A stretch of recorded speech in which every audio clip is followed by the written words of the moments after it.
Sleep goes out. Q can't really catch up to that. Just wakes up XE, and that might be enough. He does still have a Fiend's Grip and a Brain Sap as well, but he doesn't really want to commit the Fiend's Grip. There's just no one around from Team Secret that can save him. The TP's already came out to bottom lane. Yeah, good attempt by him. It does make a little bit of wasted time for them, but that is still going to be a kill for Bristleback. So, slight catch-up for him. We do have an evasion item coming out to Weehaw here, so it is going to be the Heaven's Halberd. Slunging Asher was a possibility, but there's just better damage items that you can buy. The mobility might have been nice. Right. Will they find Garter? Ooh, so you can see the courier. He's not Oh, wow, they know. Just safe play. Like, if there's a bounty in the game, do you really want to give him a chance to one-shot? Even Queen of Pain is really good at taking couriers out. And keeping that Heaven's Halberd alive is going to mean so much. It's that evasion doubling down, jump in onto Sheikah, just throws out the ultimate, holding him in place for a little while. The rest of CDC will back out through the river, but still, this is them searching for opportunities, searching for, the ganks, the pickoff, anything, just to be able to get their hands on this game. But Team Secret are just playing so well around the map, playing very defensively. You have the right rotations at the right times every single time. And unfortunately for CDEC, one of the issues with Invoker rears its head again. He's only got 68 CS at 18.5 minutes. His net worth is similar. I mean, there's a lot of weird net worths in this game. It's been a very atypical game, but Invoker is a hero that oftentimes does look for a lot of ganks and team fights, but if he doesn't find them, I mean, Shigi hasn't even died yet. He's not necessarily playing bad, but Secret's backing each other up. They're defending the ganks, and now he's getting severely behind in farm. And a hero like Alchemist, he just keeps going, man. His net worth is almost double of what Invoker has, and he's participating in a couple ganks and things. Bristleback looks like is going to be going the AC next with the plate mail picked up. Do you think that's the right choice, though? I mean, he's still... Oh, Garter is going to be in some serious trouble. He's gone. Fiend's Grip, and Weehaw throws out the nuke in an attempt to take the last hit, but it's actually Misery who snags it right out from underneath him, and that'll be the Tier 2 tower as well. Such a smart gank there. They basically said, let's get a kill that will also get us a tower right afterwards, and because the creep wave was pushed up, they smoked for that one. Yeah. Very, very smart smoke. If it was just a bounty kill, it's like, yeah, that's alright, I guess, but getting the tower as well, it's going to create more pressure for Misery and open up more possibilities for them killing heroes. Yes. Misery has 2,600 gold right now in the bank. So he's going to be looking for that next item. Eternal Envy, probably going to be going for that Rod of Atos build that we've seen a lot on Necrophoses. It's really good. His mana pool, especially against EMP, has been a huge problem. Highlight Eye in trouble. Yeah, he's just going to... Oh, my goodness. CDC, you could see the frustration there of not being able to kill many of these heroes. There's always, some sort of Bane defensive play or a Shallow Grave or Shadow Wave that comes in at the right time from the Dazzle. And they know they just have to burst down these heroes before the save is there from Team Secret. But that Sonic Wave is just a total waste. Yeah, that's more uncharacteristic mistakes from Aggressive. Usually he doesn't waste things like that, but he's wasting some ults. It wouldn't have been a big deal if he had Ags, but he doesn't have Ags. And he's about to finish it, actually, so he could have a big timer here where he just doesn't have it. Weehaw, 2,000 gold already. Look at Misery right now. Misery's actually playing amazing this game. Yeah, he was stuck in the trees. That's what got a calling, dude. Yeah. Gonna chop it down. But yeah, Misery's just been creating so much space. 6-0-0, 169 CS. He's taken over the whole entire dire jungle, practically. CDC just don't really have any farming centers at all. Q is still working on that Blink Dagger. That is such a necessity for them right now. They need some sort of game-changing initiation, and that's got to come out of the Earthshaker. They really have it out from anybody else at CDC. It would give them a lot better gank opportunities, because if they can just chain stun Necrolite, he can't even cast Death Pulse, he can't even pop his wand or something like that. It'll make a big HP difference. And as well, he can also go look for solo kills on Broodmother with a backup. TP down to bottom lane. While they're clearing through that stack, they also know it's very likely Eternal Envy is going to be dove here. Puppy's just on the mark here. Let's see if they can still get Eternal Envy, though. The Orc gets out, the EMP as well, but he runs out of it now, turns it around, gets off a Death Pulse onto Garter. And CDC are forced back. There wasn't even needed a defensive play from Puppy. Eternal Envy just stayed ahead of the EMP and was totally fine. Yeah, they read that so well. It's basically like, oh, if I stop the main burn and I just walk away from them a bit, CDC's damage is still so low that if they don't burst, they're not going to get a kill. Yeah. He runs to the right with the cloak, and that's it. A very, very easy dodge for him. CDC know they have to continue. Just because they failed one gank doesn't mean they can give up just yet. So they head right into the middle lane and going for Pylite Die, but immediately the silence right after the Fiend's Grip, and Pi is dead. He only expected one hero, but it turned out to be two. Fisher goes out on Eternal Envy to make sure there's little pursuit from him. You got to be careful, though. He has the Blink Dagger Q, and the Reaper Sight comes out. It may not finish him, but the right click does the trick. And fortunately, our Earthshaker's only down for 30 seconds, but still another kill for EE. And the Atos is now ready.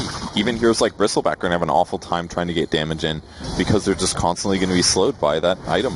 And this is going to pump up his mana a massive amount. The Rod of Atos gives more int than a Mystic Staff does. It's pretty incredible for the value. I really feel like XC at this point needs a BKB. Just because the potential of some of this magic damage and the control of the Rod of Atos, I think it's just going to cause him so many issues. But it's not an item he wants to get. And yeah, he already bought a plate mail. I find this peculiar, actually, because he needs damage. And they're against a Necrophos, who does almost all magic damage. Surely you're better off buying HP, I would argue. Like, maybe not against Alchemist and Dazzle Ult or something, but I feel like the SNY build is the natural transition after your first tanky item. You need it for the mobility. It'll counteract the Rod of Atos very slightly, but in all of their situations, just better chase, better attack speed, all that good stuff. Like, AC is good, but it just doesn't give you the total HP. I'm with you on the SNY just because, I think they needed a cheap stat item that allowed the Bristleback to really become a bigger factor than he has been for the last 10 minutes or so. I guess it does give them better physical opportunities against Alchemist, but he's got so much evasion, I don't think minus armor is the way to beat him either. So middle tower it's a tough game, definitely. The armor is maybe needed. Maybe it's a casual plate mail. Who knows? He could build SNY afterwards. They see the opening. Top lane's being pushed in. Middle lane's being pushed in. No one from CDC is showing themselves. That means that's got to be some sort of smoking from them. And so Team Secret just play very safely around their 2-1 tower. And Misery takes the opportunity to push in middle. That was some loud sounds, and that's a lot of dead spiders. That definitely is. Unfortunately, it's still not enough to get to Q a Blink Dagger, but he's halfway there. I think E is doing something awesome with his build. He's actually skipping the Rod of Atos because they know their opponents are very low in damage. He just knows that if he gets tanky right now, his opponents can't win the game. Yeah. Because if he just stays in the front and he's got a Dazzle in the back that can grave him if things get really bad, he basically just needs as much raw HP as possible. And I think he might be just rushing a heart. It's one of those rare times where your opponent's damage is not scaling well in the game, and that then usually at that moment the right choice is always HP. What about an Octarine Court? That would be another option, I suppose. That's actually a pretty cool idea also. Yeah, you get extra heals, you get semi-comparable HP. I guess your mana pool is bigger. That's one issue with going the Heart Rush or something like that, is that your mana pool is definitely not going to be as good. Especially against the EMP. Yeah, but Octarine I think is also another good solution. If only. They had a Blink Dagger on Q, but unfortunately CDC just don't have that kind of initiation, so they couldn't stop Roshan. They just throw out some spells over the cliff, but that's all they can do. They're going to hunt for Misery now inside of their own jungle, knowing that he's definitely around, but unfortunately... Oh, wow. He's gone. Yeah, he buys a Radiance. I saw that coming out. I was like, okay, Envy's buying Radiance. No, it was actually Misery. The net worth continues. He's actually... insane. He's matching farm with an Alchemist. Like, yeah, sure, Alchemist has not bought just farming items. He's buying, like, team fight utility items, but, man, that Misery is farming so fast. And at this rate, we're going to see an AC on the Alchemist before we see it on the Bristleback.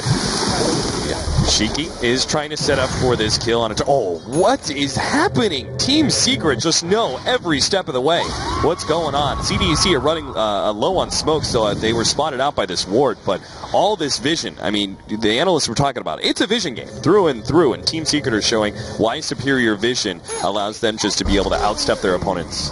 And it's not just vision, it's also prediction skills. That's probably one of the hardest things about getting high level in Dota is you have to know where you think your opponents are going to go. You have to think in their shoes. And they are just constantly thinking in CDEC shoes. I think they have at least one of those shoes in reality. Yeah, I actually think that they're like, they know what CDEC is going to do before CDEC even figure it out. Oh, jump in. Weehaw actually throws out the Blink Dagger and the nuke on a Bristleback, but he's got his back turned, and there's just no way you go for that kill. He did complete the BKB. I'd like to see that item, but I'm with you, Purge. It's just not one of the items you wanted to go for. Oftentimes on certain heroes, I think Storm Spirit's a great example of a hero that sometimes you have to go for it, but you just don't want to see it. It means you're very far behind, and you're being corralled into a sort of the only item choice that you have. Yeah, it gives you team fight protection, basically. They're saying, like, Secret's not fighting us anyways. They're going to run away, so we're just aiming for the moment when we either have to contest a Roshan or Secret goes high ground. And by having a BKB, we actually have a shot at winning that fight, whereas otherwise it'd be like, They'd throw a stun on Bristleback, maybe when his face is at them, and then Eternal Envy blinks forward, they do some burst damage, and he just dies to Reaper Scythe. With BKB, that may not happen, and that gives them that possibility. But with that said, BKB does not increase his farming speed by much at all, only gives him 34 damage, and he doesn't make him run from camp to camp as fast. It's just, it's a consequence of being behind in the game. That's simply it. 27 minutes in, and once again, CDC have taken practically 0 towers, only tier 1 bottom. Garter's going to get picked off here, right in the river. Fiend's Grip, and actually will stay alive thanks to the mech, but the nuke comes in from Weehaw. That ensures the kill. He's quite tanky. Good for him. But he still died. Yeah, in the end, it's still the big physical damage nuke from Unstable Concoction, mixed with the aggressive, the offensive Solar Crest. Just does so much damage. Envy's Eternal Envy, by the way. Yeah, he is really separated. He does have that Aegis, so he's going to lose that right away. The rest of his team will be here for the second life. They're going to have the sleep. Shiki is going to be the stun target here. XC pops his BKB, but they're just ignoring him. Now Weehaw goes for the fight, but they've locked down Aggressive. He managed to get the blink and TP out. The rest of the team of CDC will also get away, but Misery, they have to deal with him. He's pushing down the tier 3 tower. He doesn't really care too much about XC. He'll finish off the tower and stay away from XC, who he knows doesn't have any vision. So how hard is it to hit Alchemist when he's got a Halberd, a Solar Crest, and the Radiance is hitting you? Yeah. That's not a good time, right? Yeah, you've got 2 different sources of evasion on the Alchemist, plus a miss percentage chance on the Broodmother. Oh, yeah, that as well. 60% miss chance. Yeah. Somebody do the math, tweet me. I want to know that. Yeah, Radiance, incapacitating Bite, Solar Crest, and Heaven's Halberd. Just tweet at us. It's like the most MKB game ever. And Bristle pretty much has to build it now. He's got a Javelin. Yeah. I feel like there's no way they win if he doesn't have an MKB. And it's not really the best Bristle item. It's all right because it does give attack speed components. But he'd much rather buy something. Yeah, this really maybe a heart, but yeah, you're kind of hitting into the mid-game period, and usually you just want to stat up on a Bristleback. And if you're being forced to go for an item that doesn't give you any source of HP or strength, you're going to be a little sad. But that's just the kind of game that CDC is forced into, and the same kind of applies for some of these other heroes. They're going to be forced into maybe MKBs eventually. But first, we do see a Desolator on Shiki. What do you think about that? Comparing that to an MKB, they might kill Weehaw here. No blink away. Use that item that he had for a long time. Like, the Deso helps him kill supports, I guess. Like, Pi as well as Dazzle are going to be the reasons that this Deso is good. Yeah, you'll see Pilot Eye drop real quickly here. Echo Slam jump in. They're going to try Pop Puppy, and they will be successful. He's going to be stunned by himself as well. Great use of the Orchid, and they finish him off, and finally, CDC get themselves a winning team fight. It would start off perfectly. Go on the supports. The supports try to back up the other support, and then you turn and blow them up with the teamfight ultimates. Really nice fight there by CDC. I don't even think they had to use their BKB on Bristle. They didn't. They used it at some other point, but the Deso actually really paying off. Against the Alchemist, it's kind of bad, but now that he's got so much armor, yeah, that as well. I mean, evasion plus armor is a hard situation to be in, but Alchemist actually doesn't do much damage at all right now. Yeah. Oh, don't tell me Eternal Envy's going to go down. Man, God, the Desolator plus the DD. They just rip Eternal Envy a new one, and he's gone. All of a sudden, CDC are in such a better position. I mean, just that gold change alone from that one kill on Eternal Envy was 1,500. It's Team Secret to rack themselves up over a 12,000 gold lead, and now it's just 9K. Yo, this is a Deso purchase of the century. Like, yeah, it's good against Bristle and Dazzle, but did you see how fast? And it completely counters everything that EE built. He bought a BKB that does nothing against Deso. Yeah. It just, like, four-shot him. And he's gone this, like, team fight, really, really safe build, but I feel like maybe Secret should have been more aggressive with their items. Oh, wow. Jesus, look at that. Minus armor plus the Shadow Wave and aggressive. Oh, man, he disappeared faster than Eternal Envy did. This is a minus armor game right now. Yeah. A lot of physical damage coming out in abnormal ways. It's not just about right-clicking. Now, because of that, we're still going to see a Scythe of Ice for the Queen of Pain. You already talked about how Eternal Envy, his item choices have been kind of countered. He went for BKB, eventual Octarine Core, but no, like, Shiva's pick up. And that's really, I think, the biggest item that either one of these teams can go for. Yeah. Would you have rather seen a Shiva's on the Queen of Pain, or do you agree that the Scythe of Ice, just a hard lockdown, is going to benefit them more? I don't think the Shiva's does that much this game. It does reduce the attack speed of Alchemist, but he already attacks stupidly fast, so what's the big deal? The rest of the team, yeah, can kill spiders, I guess. That part's pretty good, but I don't think Shivas is the way to go. I think Hex is definitely the right call. Just like look at their ganks so far. Their ganks have been so difficult. If you put a Hex on top of that, it increases your kill chances by a much bigger factor than a Shivas would. Even though it doesn't increase your personal survivability as much. Yeah, big thing being that both Alchemist and Necrophos, they have so much more increased survivability if they're able to get off certain spells. Chemical Rage, Death Pulse. Or BKB. Or BKB, that's a huge one. I really don't like this BKB purchase that Envy had.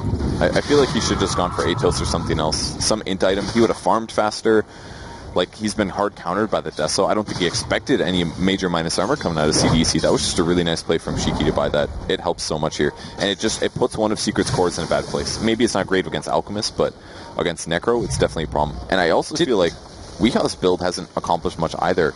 Like, did he really need to buy a Halberd? Yeah. He could have bought, like, a Battle Fury or an actual damage up. Maybe he could have bought AC instead of the Halberd, and he would have... Did you see what he did exactly with that illusion? Because that was just, like, 4 creep waves. I'm not sure, how, like, did he run it from top to middle and, like, just collect all these creep waves in one gigantic group? And I saw him grab the illusions, and they both did a spread, a delta split instantly, so he probably did collect the creep waves. Yeah, so he collected bottom and top, brought it all middle, and then just cleaned through that creep. Will create so much value in that situation. That's not efficiency, guys. That's laziness.